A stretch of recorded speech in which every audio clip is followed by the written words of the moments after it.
Yeah, when we started Kingdomly, it was out of the crash of that gaming guild. So I actually put about 70K of my own money and 10K of my brother's money into a gaming guild in Axie Infinity, and it all went to zero essentially. I was in Thailand thinking, oh my gosh, I'm gonna go like work on this AI startup now.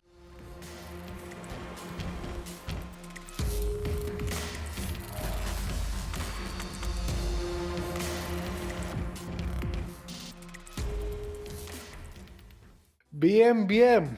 Everyone thought NFTs were dead. DEAD, dead. But no, actually, they are being revived in the Berachain ecosystem, where people are minting and buying worthless JPEGs, and some of them are even burning them. Yes, I'm talking to you, retards. Where does the genesis of this worthless collection start? Well, that's on Kingdomly. And today, we're talking with Ethan, the founder of Kingdomly.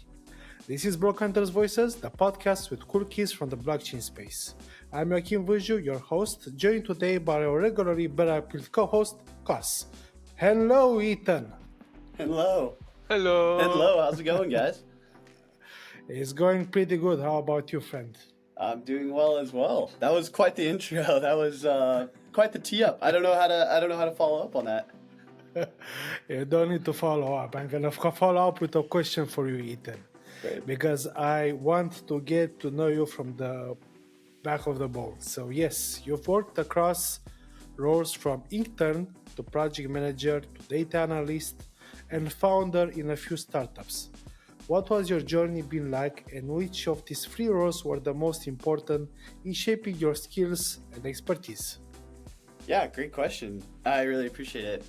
I guess, yeah, over the past, I've had a really short career. I'm 24. So over the past, 7 years or so, I've touched a few different roles, spanning from intern all the way to founder. And, even before I was 17, before I first did my internship at an tech accelerator, I got my first job scrubbing dishes when I was 14 for for a burger joint. So I guess I've seen a lot of different roles, and they've all shaped me in different ways. The biggest one, the biggest roles I'd say that just shaped me was founding other little small startups along the way, like in my undergrad, and just pitching them, learning how to pitch, learning how to communicate, and building them, learning how to operate. I think those are things you don't really learn in the classes. You don't really learn them in business school. And I was really grateful that I didn't have to work a job during university, and I could just kind of sit back and go work on those. The one thing I would say, probably one of the best roles that I was able to get, or kind of best positions that I was able to leverage in my undergrad was this consulting gig that I had, consulting Israeli tech startups out of the state of Oregon, and just being able to put together a bunch of team members across different universities to give them a full comprehensive report of whatever, like a go-to-market strategy for the US or something. That really gave me a lot of confidence. That was pre-COVID. Gave me a lot of confidence in running remote teams, especially really complicated operations across remote teams.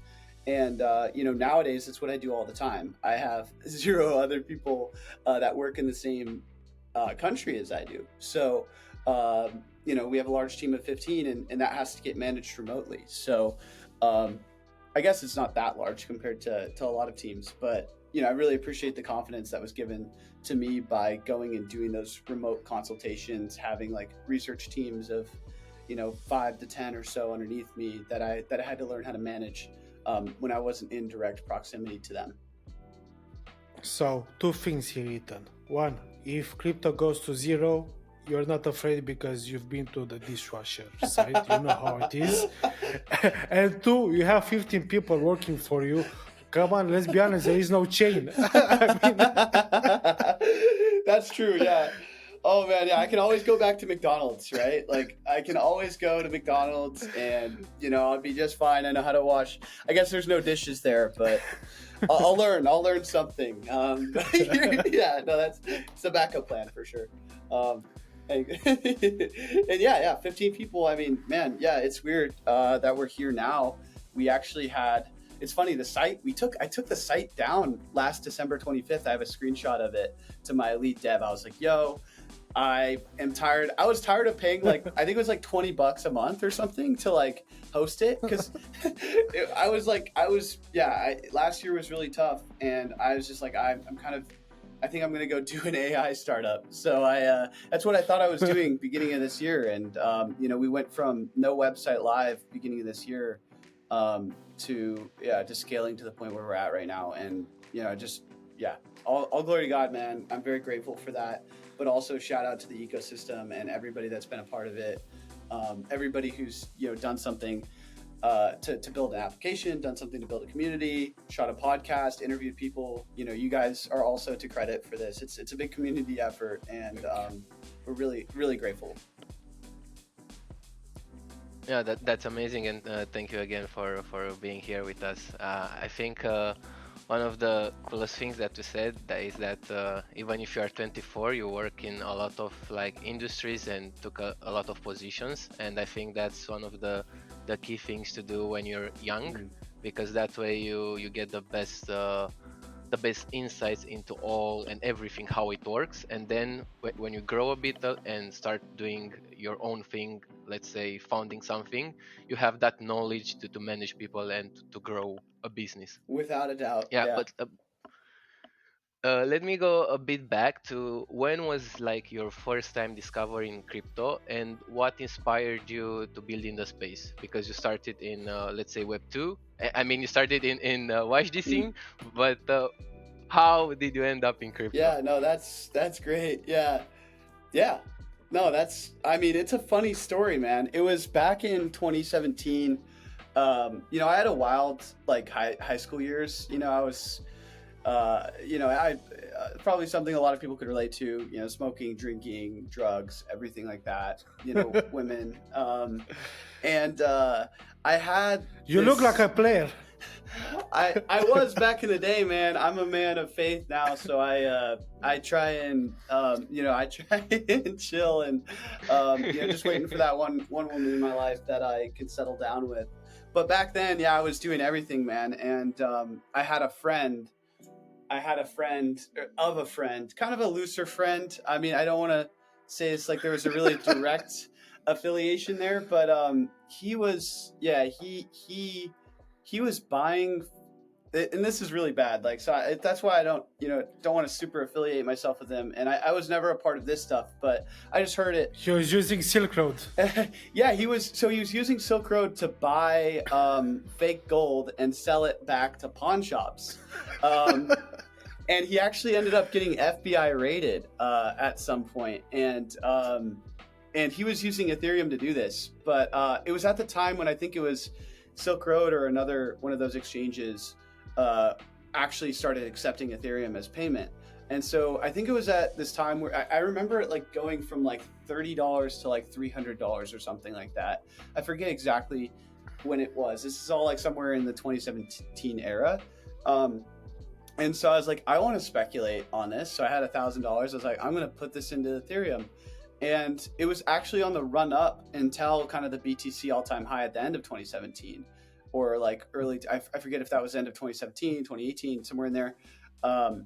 And I actually sold off at a loss before it went up at the end of the year, because I wanted to buy happens to the best of us, man. Yeah, that's how it goes.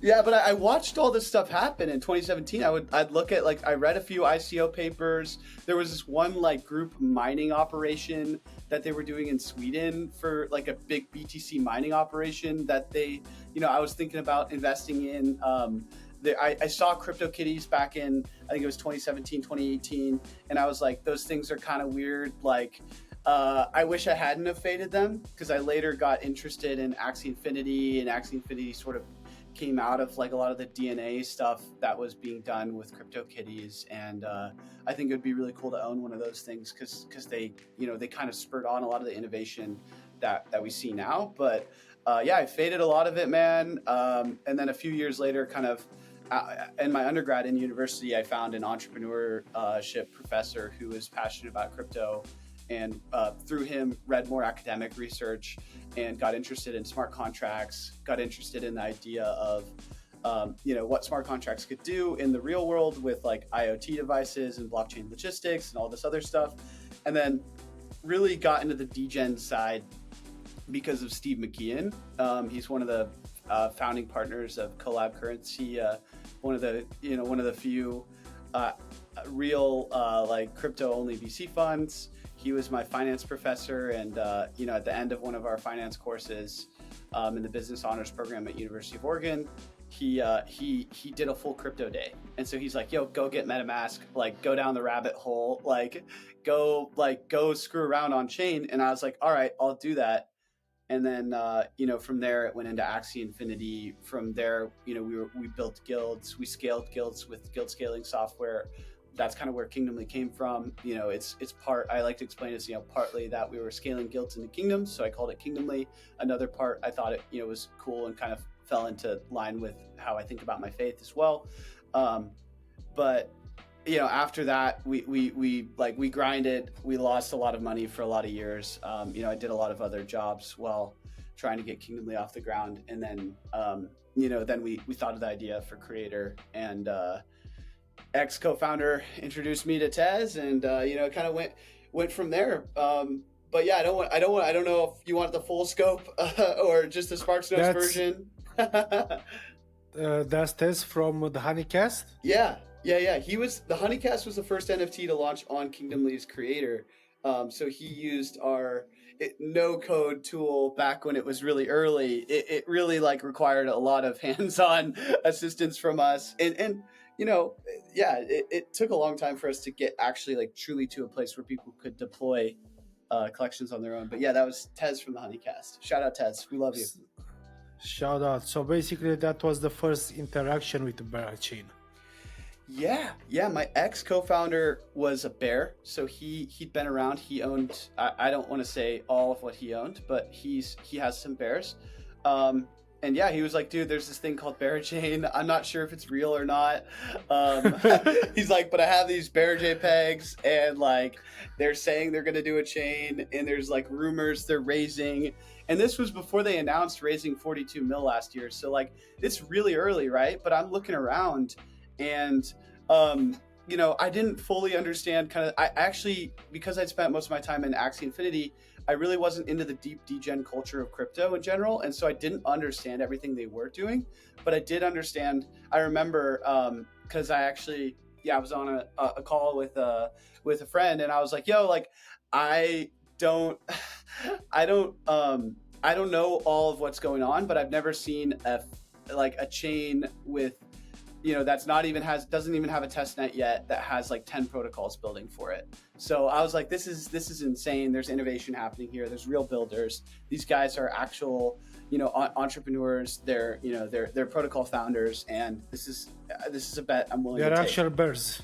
Yeah. Actual bears out there. Yeah, real bears. Yeah, real bears. Yeah. They can't read. So you're seeing 10 apps building before even there was a testnet. It was your sign to be all in on the ecosystem, right?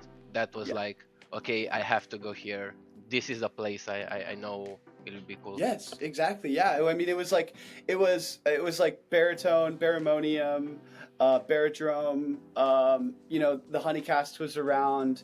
I believe Bearland was around. Honeycomb had just launched, I believe. So the Honey Jar was around. Stacking Salmon, Bera Market, and I were talking in the early days about liquid-backed NFTs and all that. This was all happening before there was even, I think, a raise announcement of their first round of 42 mil. That was really public. I know they did there was some other a pre-seed and stuff like that or before that, but yeah, it was all, I mean, I wasn't in the cabal. I had no idea what was going on. All I saw on the outside was there's 10 or so protocols, 10 plus even maybe, that were building for this fake chain. And I was like, yo, it's there's got to be something real here, there's got to be something. If not, we're gonna make it real, right? Exactly. Yeah. If not, we wanted to be a big part of it. We wanted to, I thought about it from a fundamental perspective. I thought about POL. I was like, yo, if POL actually works, this is going to be the most capital efficient chain therefore like NFTs are going to make sense here. And NFTs were built into the culture from the beginning, right? Like it started out as, you know, an NFT collection. So I was like, these guys just understand NFTs. They understood what we were doing. I didn't have to go, cause I didn't, you know, I was getting tired of going and like pitching VCs and you know, just to have people like it click and then be like, yo, I get what you're doing. This is cool. I want to try and use it. It felt really good. And yeah, it was a breath of fresh air that we needed. So my next question would be, since you already said that you had at one point stopped the website, so you started Kingdomly at the peak of the bear market, right? When NFTs volumes were super low, all collections were down only. There wasn't like a current bid, no floor was sustainable. What kept you motivated, and how did you use that time to prepare for the Berachain cycle? That's a great question. Yeah, no, that's a great question. I was just talking to somebody about this the other day. It like I think there's a caveat to that question. Like, how did I stay motivated? I didn't always. Like, I did give up on it for sure at times.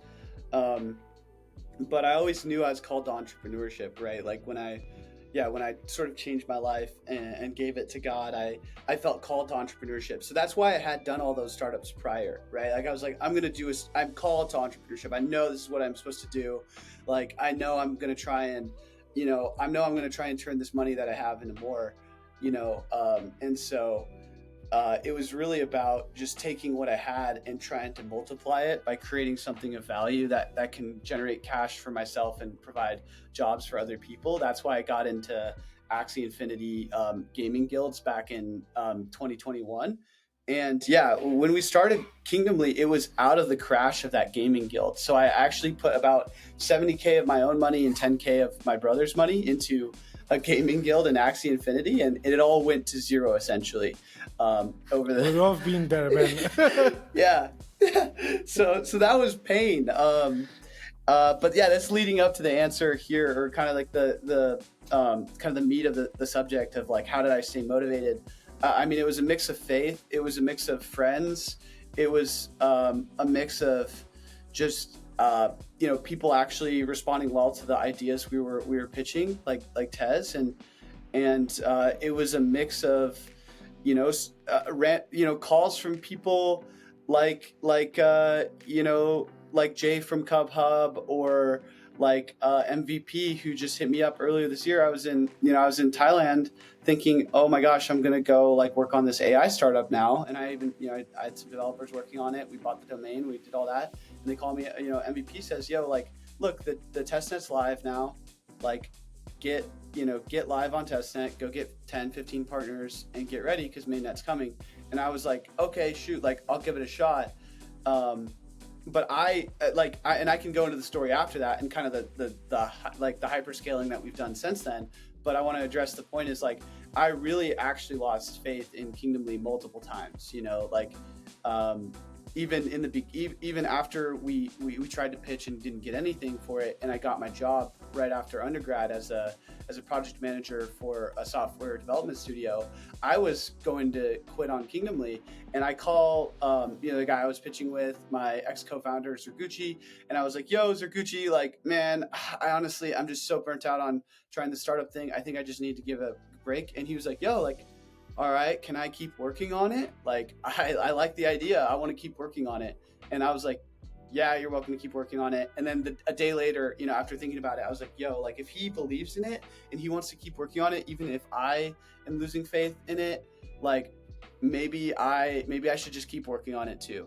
And so we just kept working on it after that. And that's just another example of somebody in my life that, yeah, I believe, you know, God brought into it to keep me going, keep me motivated. Like, I really do think like Kingdomly is bigger than me, man. Like if it was just up to me and my faith and my ability to stay motivated and my, you know, my own ability, it wouldn't exist. It's bigger than that. It's people who came around, who believed in it, who worked hard, who pushed me. It's not me, man. I wish I could say it was, but it's not. Sometimes the planets align, you know, everything, your friends, the trend, your dreams. Your motivation, because that's important, right? Totally. Yeah. Totally. Yeah, I want to talk a little about the features of Kingdomly because, as we've talked earlier, you have this feature called Kingdomly Creator, which makes NFT launches as easy as 3 steps. What key features do you think set Kingdomly apart in the Bera ecosystem? Yeah. I mean, first of all, I want to touch on the question again. I hate editing all these questions a little bit, but the thing No about worries, man. the thing about Kingdomly is like my goal is for it to be innovative in every ecosystem. Like I don't want it to just be innovative in the Berachain ecosystem because in Berachain we were not really like fond of forks. Berachain's not really a place where people can just go, launch the same thing and see the same type of success. It's a place where these people are deeply degen, they're deeply into blockchain, they're deeply into protocols, and they want to see something novel.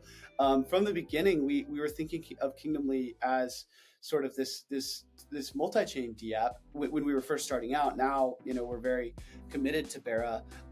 Not saying we won't pursue multi-chain in the future, but we've definitely had our focus on Bera for this whole year and plan to do so for the near future.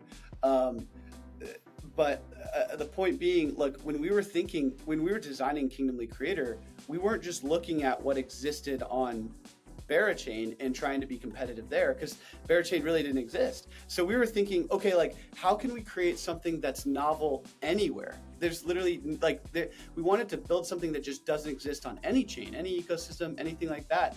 And part of that maybe part of that was just the fact that I love building net new things. Maybe part of it was that I didn't know people even did forks and that could work out. But Exactly. I was like I said, I had my head in the Axie hole for all of 2021. So when I came out and started building, I didn't understand that all these different playbooks that people run. But yeah, the thing that's really novel about Creator is it's like the first end-to-end NFT creation and curation experience. So we had inspiration from NFTinator in the early days. They had this flow. A lot of our old flow looked like it, where you could upload your assets and create the artwork, and then you could export the artwork, and then you'd have to go and figure out how to get the contract out. And I think later they added contract support, but in the beginning, you could either create a crappy kind of collection. No offense to collections that used it, but you could create a crappy collection and then upload it to OpenSea's NFT Creator, which is just the thing about NFT creators in the early days is a lot of them were optimizing a lot of these single form NFT creators were optimizing for gas efficiency. So there were an ERC 1155 contract that pre-existed that they just would push a new array of token IDs to with your metadata. So you didn't own the contract. It wasn't your NFT contract. It was a bigger, larger communal NFT contract that you just pushed art to. And so then there was that, and there was the fact that I, as a creator myself, somebody who's mostly non-technical, I did 5 coding classes and learned Solidity on my own, but definitely the least technical on my team. I didn't, it wasn't easy for me to go and create, an ERC 721, go, generate the art in Hashlips, and then go export it to IPFS and hyperlink that into the contract. I didn't know all this stuff, how this stuff worked. And I think 99% of people who want to create an NFT collection don't either. And I was like, there's literally nothing for those people that are either great artists, they're a great protocol, they're great at marketing. There's nothing for them to do other than just totally trust a developer. So there was the trust issue, there was the fact that there was the competency issue, and then there was the fact that I think there was a real untapped audience of a really untapped group of people who just totally felt alienated from being able to create a collection for an affordable price with trust in the fact that their dev's not going to rug them and they're not going to end up accidentally rugging a lot of people of their apes with the contract code. So that's not as much a touch on the feature set, I guess, more so the thesis for it. But yeah, the feature set's complete. Art generation, contract customization, mid-page deployment, mid-page customization, multi-chain support for being able to get your JPEGs from ARP to Bera, and then like other features kind of that we're extending out from there around whitelist airdrops and more coming soon. Yeah, because NFTs are very community oriented, and maybe you know how to build a community and build a brand and a business, but you don't have technical skills. So that's where everything comes in.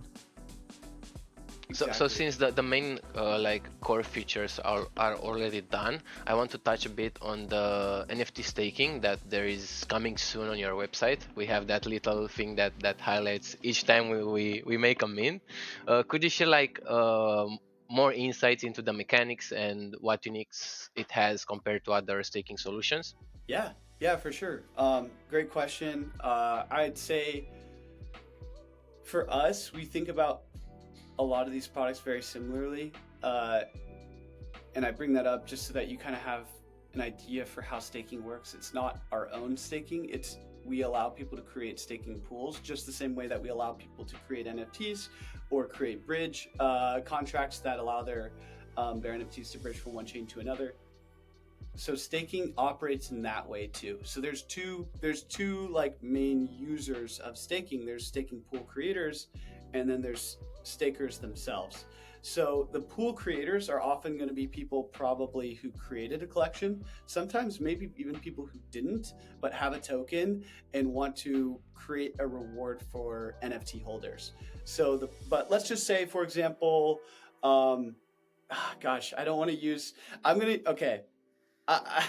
to figure out who to use as an example without like, I don't want to build up like fake hype for something, but I love Berasearch, and he's he hates it when I pretend that there's something meaningful or real behind his collection. So sorry, Berasearch, but I'm gonna use you. I'm gonna use you as an example. He's dropping the alpha. Sure. Let's just say Berasearch goes in and creates a staking pool for the non-fungible researchers. He can go and configure that to support his collection. So he would put his contract address in, and then he would determine how many daily points each staker gets for staking their NFTs. So if he sets it at 10 and you stake one NFT, you get 10 points a day. If you have 2, 20, 3, 30, etc. But the cool thing, and so what we've really tried to do is create an incentive mechanism for people to hold their NFTs and get rewarded for it. So they're only temporarily rewarded for it in points, right? So the staking pool creator can set the points, and at the end of that epoch of staking, they can redeem the points. Now that's where there's more flexibility in how this function works, or how this contract works. Is it can either as a creator you can deposit ERC20s, like say Berasearch comes up with a coin called Search, and he creates it on Ramen because that's where he works, and he loves ramen. And so let's just say he creates it there, and then he deposits whatever 10% of it into the staking contract. At the end of the staking epoch, all of those points are turned into essentially percentages of the total pool of points. So if there's 1 million points at the end of the epoch, and somebody has 100,000, they have 10% now accrued to their address. And now, so 10% of whatever search token he puts in there would go to that staker. And I know that's sort of a convoluted way to explain it, but essentially these points are supposed to transition into percentages of an ERC20 that then gets distributed to the user. And that can either get distributed directly through our smart contract or partner smart contracts. And I can go into that if that makes sense, but maybe you have some questions on just what I've covered so far about staking. If you can get a little bit more in detail on how do you see proof of liquidity impacting the NFTs in the whole ecosystem, not just the kingdom. Yeah, totally. Yeah, I mean, I'm definitely happy to double tap on that.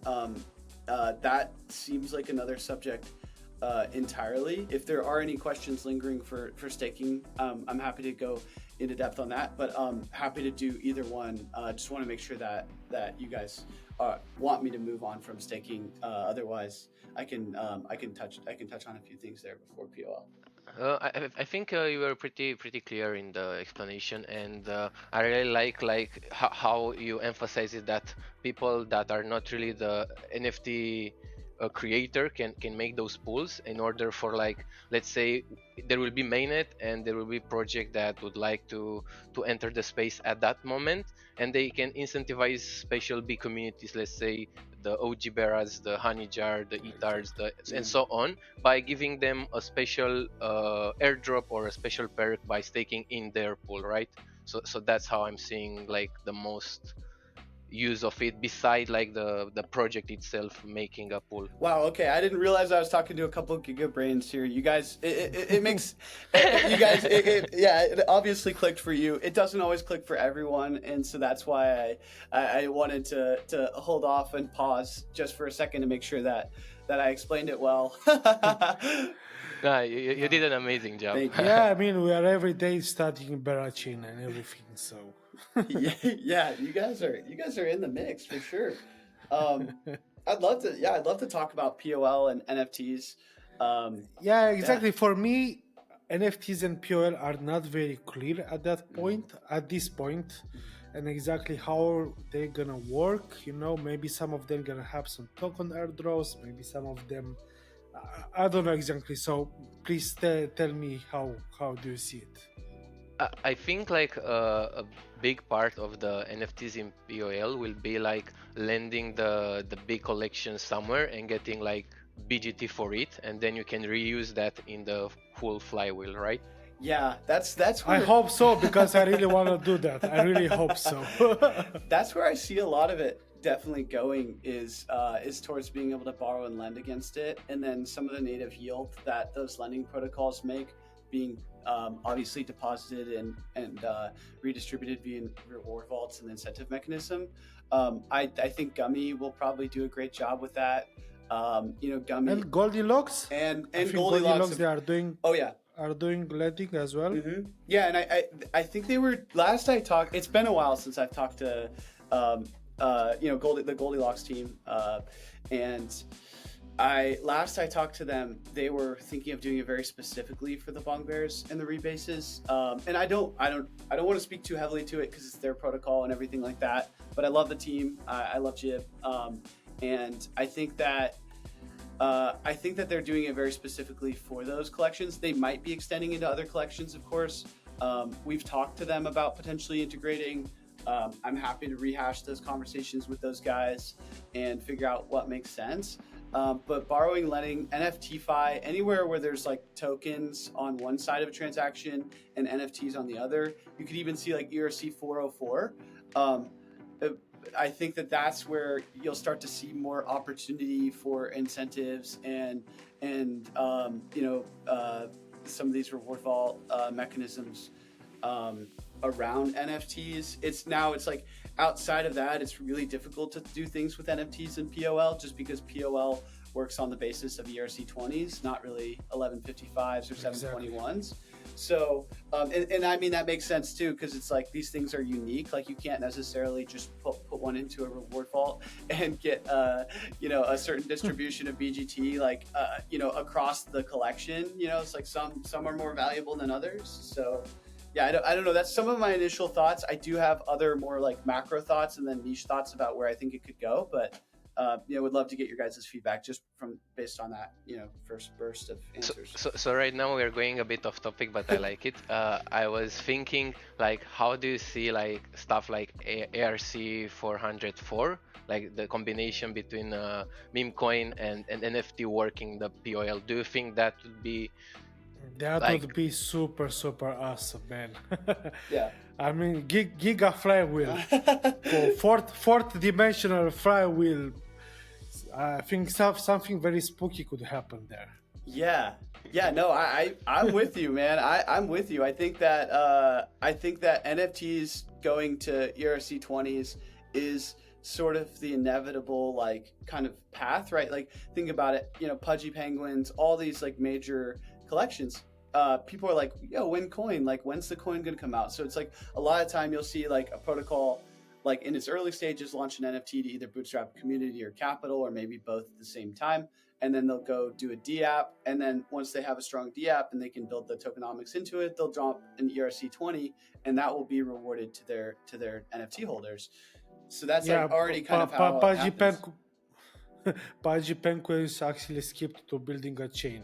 They're taking let's put the a Berachain chain route. Hey, so did the Bong Bears, yeah. So did Berachain. So yeah, it's like exactly. It's like I think of a chain as like kind of a really big protocol. It's like a protocol of protocols, right? So it's sort of the same thing. It's like, look, let's create something.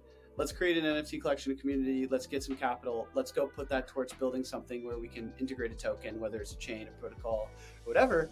And then let's build this flywheel. And it's, I think it's just a very like, it's funny. It's the paradigm of this cycle. Like last cycle was the cycle of NFTs, like, you know, largely and DeFi, but they were largely separate. There was, you know, some places where they were directly integrated. I think Axie was a bit ahead of their time in that regard.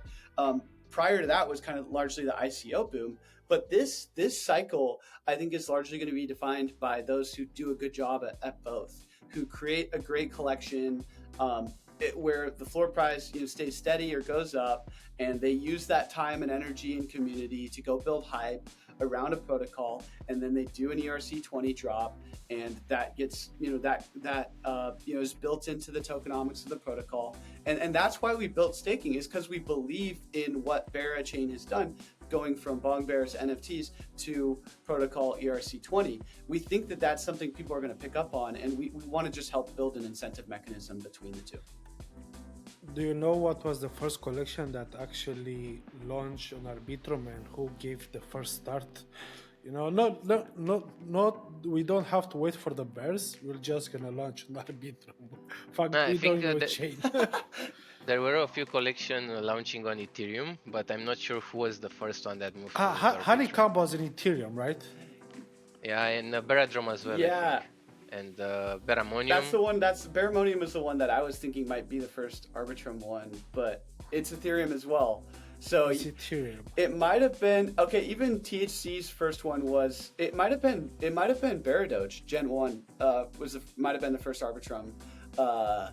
Bera Eco Collection, and I apologize to anybody that's listening to this if I'm wrong, but yeah, I think it might have been Beradoge Gen 1 for first Bera Eco on Arbitrum, which also launched on Kingdom League, by the way. So last year, 2023 or 2023, yeah, they launched on Kingdom League and raised about 120K. The floor price on that thing is insane now. If you follow Beradoge Gen 1. Yeah, I think it's 0.8 or something like that. Something right like that. Yeah, it's like near the top. It pumped pretty recently. It was pretty stagnant at 0.4, but it pumped in the last few days. Yeah. I mean, you guys are deep. Look, like it's like not everybody knows Beradoge Gen 1, right? Like that's good. Yeah, it's OG. Yeah. It's OG. Seriously, it is. Yeah. Berachain, he was fun to work with. You know, I have a lot of respect for him, and what, you know, they're doing some fun meme coin stuff over there. Yeah, they have an amazing culture. Like, I think they're the only ones that still like respect the dyslexic stuff that was going on Berachain in the early days, because at the beginning there was a lot of troll and a lot of copy pasta, but like project right now began to be more serious, you know, but they still do that even in Twitter and Discord. They have the same language, the same culture. That's They good. respect the roots.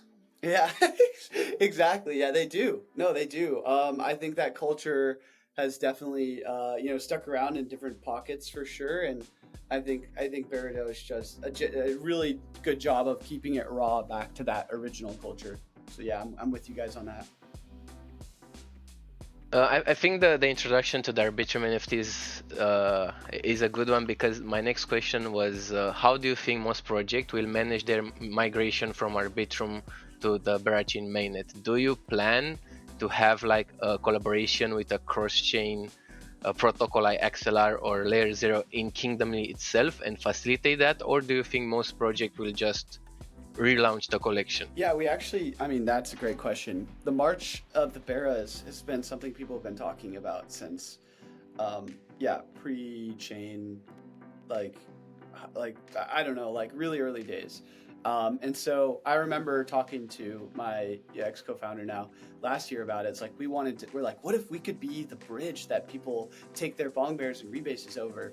Now, I've tried to pitch Smokey on that one. He's going with, different. He's not using our solution, but we are working with. Well, actually, we're in chats with Layer Zero. Just shared our architecture a bit with them the other day, but we built and got audited a Layer Zero bridge deployer for these collections. So not only like are you able to bridge collections that have ONFT support, which is omni-chain, cross-chain messaging support directly built into them, but we have a no-code deployer that extends the contract functionality of any ERC 721 collection. So any collection on any of these EVM chains can then go extend their functionality to add cross-chain messaging with Layer Zero's cross-chain messaging, and they can just easily bridge. Now, we've built a fee into that cross-chain messaging because we needed to get paid. We built the contracts, we got them audited. We're going to heavily market all this stuff. And so I want to be super transparent about that fee because it's similar to minting on Kingdomly. Cross-chain messaging, bridging all your Bera JPEGs over is going to cost $3 per NFT. And you might ask, like, why the heck would I want to do that? Well, it's like, I mean, you're supporting the people who built it. You're also supporting the collection creator that, that deployed that and bringing that over and having access to all the utility on the chain of liquidity itself. Part of that $3 is going to go towards marketing that collection and hopefully driving that floor price up further and driving attention towards Berachain and driving liquidity towards Berachain. Part of that's going to go back to the original protocol founders, so they're going to be able to do what they want with that, with some of that money. And then part of that's going to go towards Kingdomly, so that we can continue to build great products that can extend the functionality of your NFT, and like staking, of course, which will like fundamentally pull NFTs off the market, which will lower the float or lower the amount of NFTs on the market, which will increase the floor price as well. So like you as a user are going to be able to easily, seamlessly just bridge your NFTs over. And then as you're doing that, you can safely know that the transfer fees are going towards pumping your bags even more. So to sum it up, you guys are always one step ahead. Yeah, we've been working on that bridge since I want to say June of this year. So we've had it ready, we've had it audited. We're just waiting. Like the reason we don't put it out is because there's waiting for Q5. Yeah. There's people who want to take it. Like it's truly innovative what we built with Bridge, and so yeah, we're waiting for the day of to like make it like truly live. But tell me, Ethan, can we expect Kingdomly own NFTs anytime soon? Yeah. Actually, we already built that into the creator flow. You can add multi-chain support directly into creator flow, and you can add it post-deployment. So we do have Bridge onboarder support. I don't know if post-deployment stuff is open because that's part of our entire Bridge architecture. And we might be keeping that hidden, but yeah, we definitely add ONFT support. We already have ONFT support in Creator. No, let me rephrase that. Will Kingdomly have its own NFT collection? Oh, that's a good question. That's a good one. We want to. I really want to. I get excited about that. I always have to talk to my lawyer about these things and get strong counsel on it. If we did, it would be a collectible. It wouldn't be something that the SEC could go after us for. I'm fully doxxed, as you guys know. It seems like you are too. So most of the bears are doxxed, man. They have companies, even though they have PFPs, they have companies. Oh yeah, I didn't You guys are based in US, so a lot of problems there with NFTs. Maybe not, because Trump just won, so let's see. That's true. Hopefully that's no. True. Yeah. Hopefully. Yeah, he has free collections of NFTs, right? That's Trump. I don't know if they're officially his or if they're somebody else's. No, it's him officially. I had a friend that bought NFTs and went to his dinner at Mar-a-Lago. Oh yeah. I think someone managed the collection and basically paid Trump to use his name, and he somehow took action in it. But it's not like he did the collection alone. It was just someone that pitched to him the whole concept. Of course, Yeah. he didn't like had meetings. Let's see what we can do on the NFT side. No, we talk about the presidential race after the NFT, the meeting. Of course, but he was there. You're Yeah, telling me he yeah. didn't go and code it? Like he didn't just go take the 721 contract from Open Zeppelin and go deploy it through Remix? He has people, man. I mean, if Trump doesn't have people, let's be honest. Yeah, no, he's got. If he doesn't have people, nobody has people, right? So, Exactly. yeah. Oh, that's good. I want to say really quick. Yeah, like at some point we want to do we want to enter more into the gaming, like metaverse 3D NFT stuff, and really support that through our creator. And when we do, we'll probably have some type of 3D NFT strictly as a collectible. That's something I really want to do. I don't want to make any promises. This is no alpha, but the goal is eventually. I've always been a fan of games and skins and stuff like that, and I definitely want to take Kingdomly in the direction of that when I can. So you're a gamer. Big gamer, man. Grew up gaming a lot. Yeah. Big gamer. Yeah. Oh, so you're also a player and also a gamer and also a hooligan. And a holy man. I've had all. I've been, holy man, yes. I've been through everything, man. I've done it all.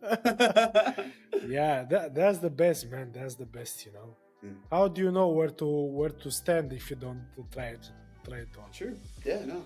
It's, definitely you can learn through the school of hard knocks if that's what you want to do. Just do everything and the best school, man. Yeah. No, it's taught me a lot.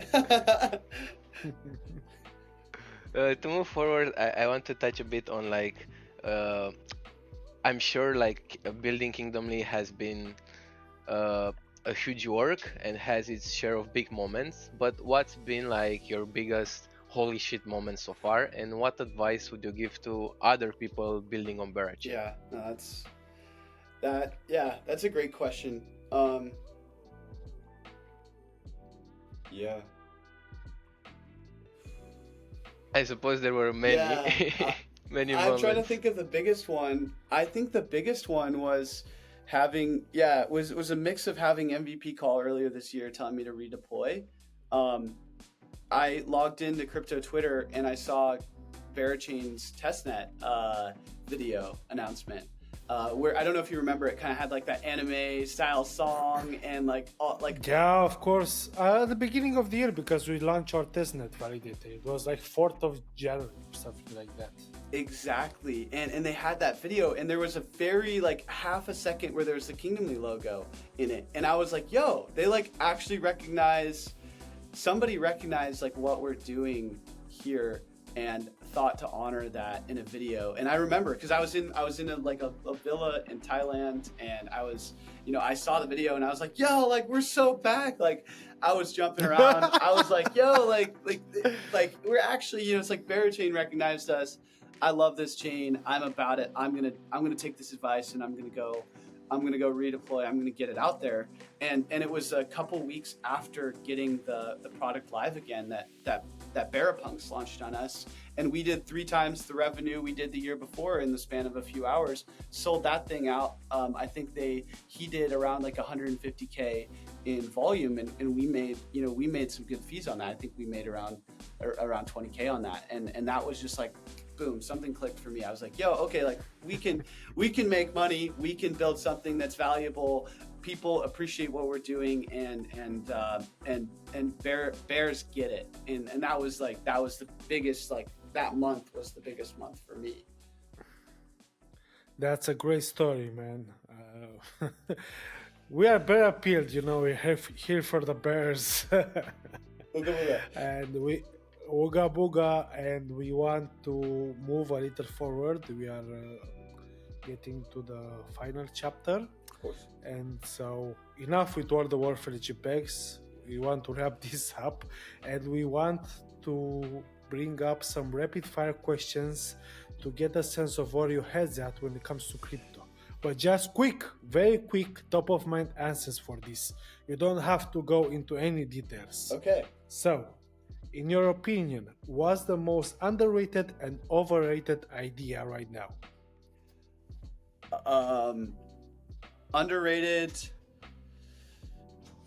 NFTs to ERC20s, kind of that transition. Overrated marketplace points. Nice. Yeah, fully agree with the marketplace points. Enough said. Cos, you're next. The next question would be, what are your 3 favorite crypto apps in terms of user experience and use cases overall? Or basically, what do you use like each day or something like that? Yeah, sadly, I stay in the trenches of my own Discord more so than trying out other apps. But my favorite one that I've played with this past year is Yeet. I put the Yeet music thing on, and it puts me in some type of dummy mode. I can't explain it. So that's why EET for everybody listening. It's not Ethereum. Yeah, it's Yeethereum. Yeet. Yeah, so that's probably it for that's the favorite protocol right there for outside of Kingdomly. Okay, because I have to say I love using my own app. One prediction for NFTs in 2025. Yeah, for NFTs, 2025. Yes. I think gaming NFTs will have a massive resurgence. Okay. What are your most favorite communities in Berachain ecosystem? I know you already said it, and of course Kingdomly, but anyone else? Yeah, I mean Beraland for sure. Those guys work really hard, tirelessly for the ecosystem, and they've done a great job at pulling people together. I love Cave. Those guys came in hot this year, and they've done a good job at coordinating community to create great content around protocols that I think really should get that light. So those two definitely stand out a lot to me.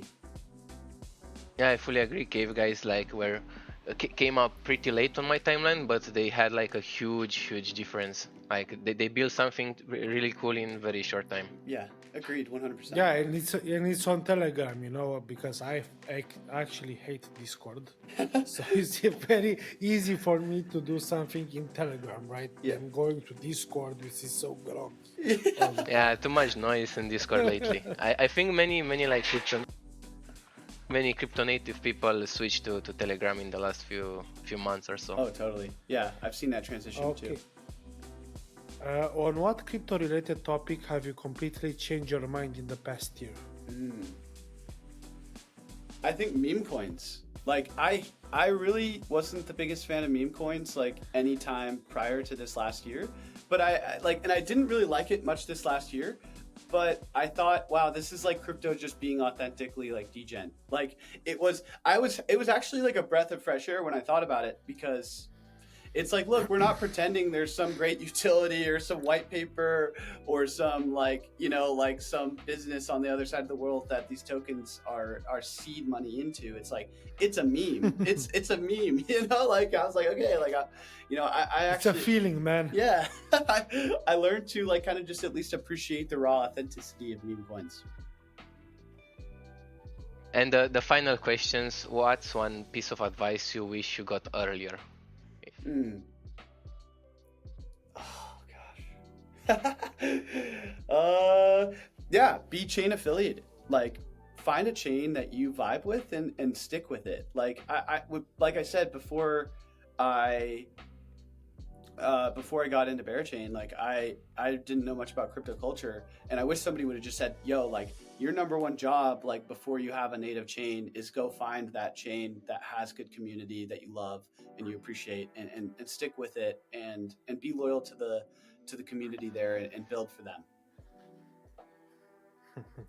Thank you for that, Ethan. And that's a wrap. Let's go, guys. 3, 2, 1. Booga booga! Booga booga! Thank you, man. Thank you, Cas. Thank you, Ethan. Stay better peeled, and thanks for tuning in. Yeah, thank you. Appreciate you for having me.